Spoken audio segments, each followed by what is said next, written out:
মতুয়া সাহিত্য সমাজ বাংলাদেশ এর নবগঠিত কার্যনির্বাহী কমিটি ও সম্মানিত উপদেষ্টা মণ্ডলীর সদস্যবৃন্দ আগামী 12ই অক্টোবর রোজ শনিবার শ্রীদাম ওরাকান্দিতে শ্রদ্ধা নিবেদন করবেন এবং সে সময় অনুষ্ঠিত হবে পরিচিতি সভা।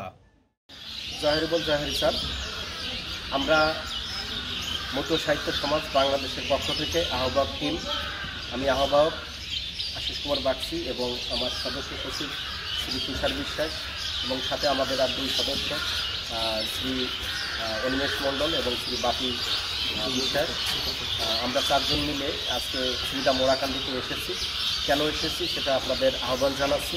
আপনারা সবাই জানেন মতুয়া সাহিত্য সমাজ বাংলাদেশ অত্যন্ত সাড়ম্বরে আমরা অনলাইন মিটিংয়ের মাধ্যমে 2024 থেকে 27 যে অর্থবছর, এই অর্থবছরের যে নির্বাহী কমিটি গঠন হয়েছে এর সম্মানিত সভাপতি হচ্ছেন অ্যাডভোকেট মিন্টু কুমার মণ্ডল, তিনি সুপ্রিম কোর্টে অ্যাডভোকেটশিপ করছেন এবং এর মহাসচিব আছেন শ্রী শশাঙ্ক বর, প্রভাষক হিসাবে তিনি দায়িত্ব আছেন এবং আমি আশিস কুমার বাগচি যুগ্ম মহাসচিব আছি 1 নম্বর এবং তথ্য ও গবেষণা সম্পাদক শ্রী তুষার বিশ্বাস আছে এবং সহতথ্য এবং গবেষণা সম্পাদক আমাদের অনিমেষ মণ্ডল রয়েছে এবং আরেকজন যুব সম্পাদক।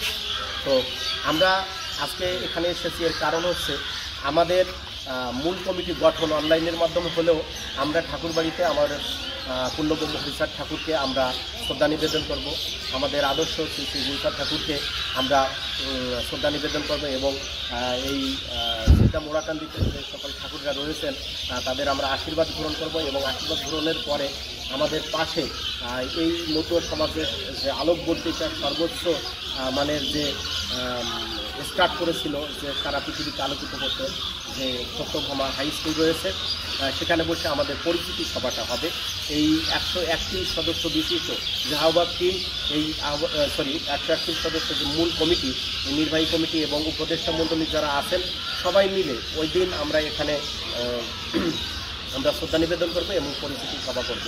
আপনাদের বিনীত আহ্বান থাকবে আহ্বায়ক কমিটির পক্ষ থেকে, যারা এই কমিটির সদস্য উপদেষ্টা মণ্ডলী এবং মতুয়া সমাজের যারা মতুয়া দর্শনকে বিভিন্নভাবে তাদের কথা বক্তব্য এবং তাদের লেখনী দ্বারা অনেক উচ্চতায় নিয়ে গেছে, সবাইকে নিমন্ত্রণ রইল, আহ্বান রইল। ওই দিন জাস্ট 11টার সময় আমাদের এই প্রোগ্রামে অংশগ্রহণ করে আমাদের অনুষ্ঠানকে সাফল্যমণ্ডিত করবেন। সবাইকে ধন্যবাদ। জয় হরিবল। চলুন মতুয়া সাহিত্য সমাজ বাংলাদেশের নবগঠিত কার্যনির্বাহী কমিটির শ্রদ্ধা নিবেদন ও পরিচিতি সভাকে দলে দলে যোগদান করে সাফল্যমণ্ডিত করে তুলি।